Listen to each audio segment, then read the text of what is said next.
for a lesson. You may have heard these words before, but I'll teach you what they really mean. Go beyond! Plus!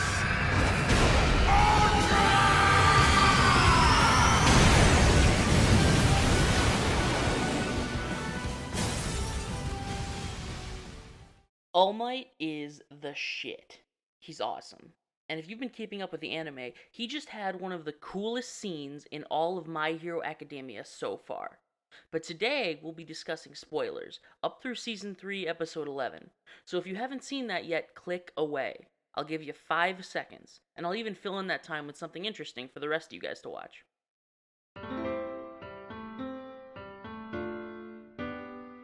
Hey, what's going on, guys? I'm Beware, and today we're going to talk about One for All and why it's one of the best superpowers, logistically, thematically, and narratively.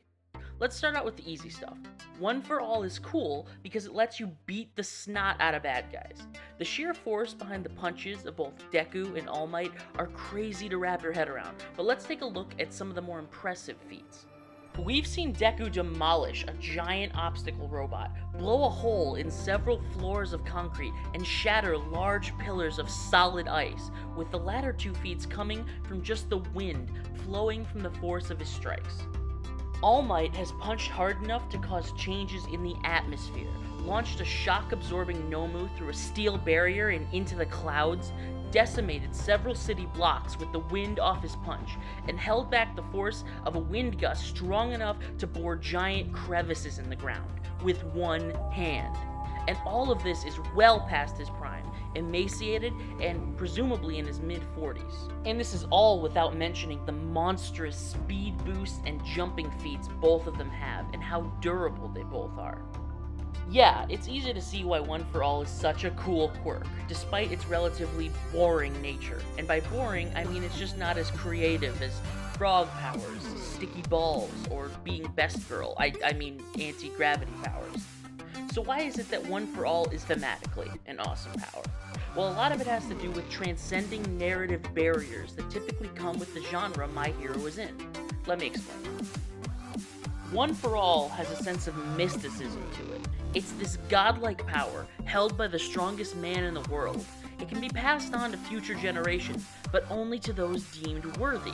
It has a sprawling history of several hundred years, born from a clash of wills, two brothers representing the universal forces of good and evil. Now, when I describe that, it sounds like an Arthurian legend, something you might hear in Zelda or Avatar or Lord of the Rings, an ancient world steeped in magic and mystery. But that's not the world of My Hero at all. My Hero Academia is set in a world several hundred years beyond our own, but technology is largely the same. It's a modern setting.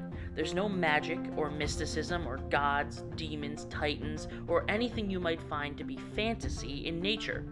And typically in stories that inhabit these modern worlds, they're grounded a little bit more in reality, at least a reality outside of the supernatural.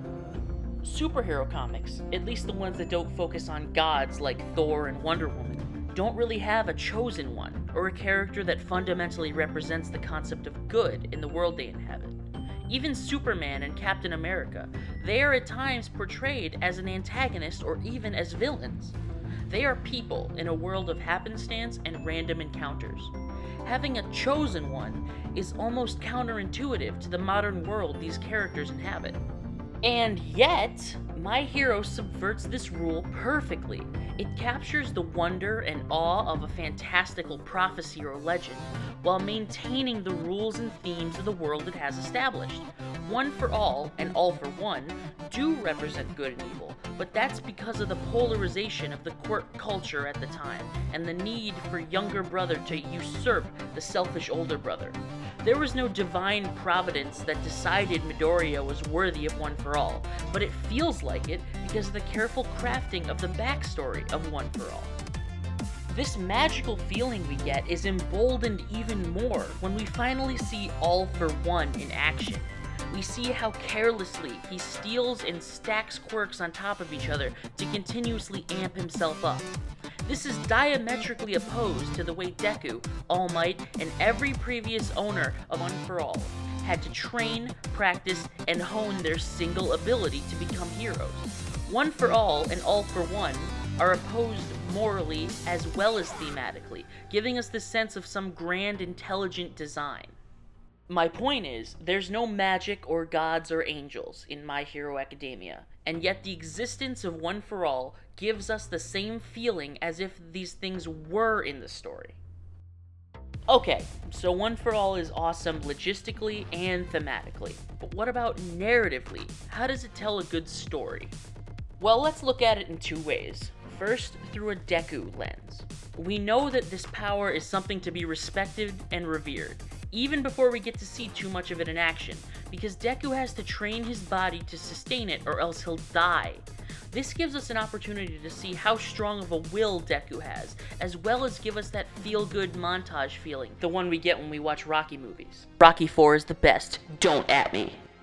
We get more and more of this sense of pride and accomplishment in Deku as he learns to use One for All. Just think back to how frickin' hype you were when he figured out full cowling, or did the 1,000,000% smash. This sense of a slow realization of power is written right into the quirk of One for All. Now, if we look at the narrative effects of One for All through an All Might lens, we get even more awesome story bits. We have this sense of dramatic tension whenever All Might is in a serious fight. We know he doesn't have much of the power left inside of him. There's a time limit on his strength. Couple this with the secret that he's really emaciated and weak most of the time, the audience is on pins and needles constantly. I like to compare this to Dragon Ball. During the beginning of Z, Goku learned the Kaioken, which greatly amplified his power at the expense of his body. He would get weak and fragile after using it, and the higher he amped up this power, the worse the backlash. Later, he becomes a Super Saiyan, and this basically nullifies the need for Kaioken. It's a stronger boost, it lasts longer, and it doesn't have the negative side effects. That said, it also doesn't have the same narrative weight as the Kaioken. Yeah, it was awesome to see Goku kick the shit out of Frieza for once, but after achieving Super Saiyan, you never felt the same nail-biting worry as when Goku chose to amp up his Kaioken to ×4 back on Earth. All Might's time limit is like if Goku never unlocked Super Saiyan. Every single fight is gripping and scary because you know the risk and the strain our hero is going through to try and win. Every fight feels more dire than the last. On top of this, All Might's One for All also connects his backstory to the current events. During the fight with All for One, we get glimpses of All Might as a young man with his mentor, Nana Shimura, as they discuss the necessity for a symbol of peace for people to rally behind. This is linked directly to his fight in the present, where he must choose to remain a symbol of peace to the onlooking civilians, even in his weakened form. This gives the author an excuse to create the connection between Shimura and Shigiraki, giving us more dramatic tension. I would like to take a second to point out here that the connection between Shimura and Shigiraki, which makes them both linked to All Might and Deku, is pulled straight from Avatar: The Last Airbender. I'm talking about how Avatar Roku battled Fire Lord Sozin, and their offspring got together to produce Zuko, while Roku reincarnated into Aang.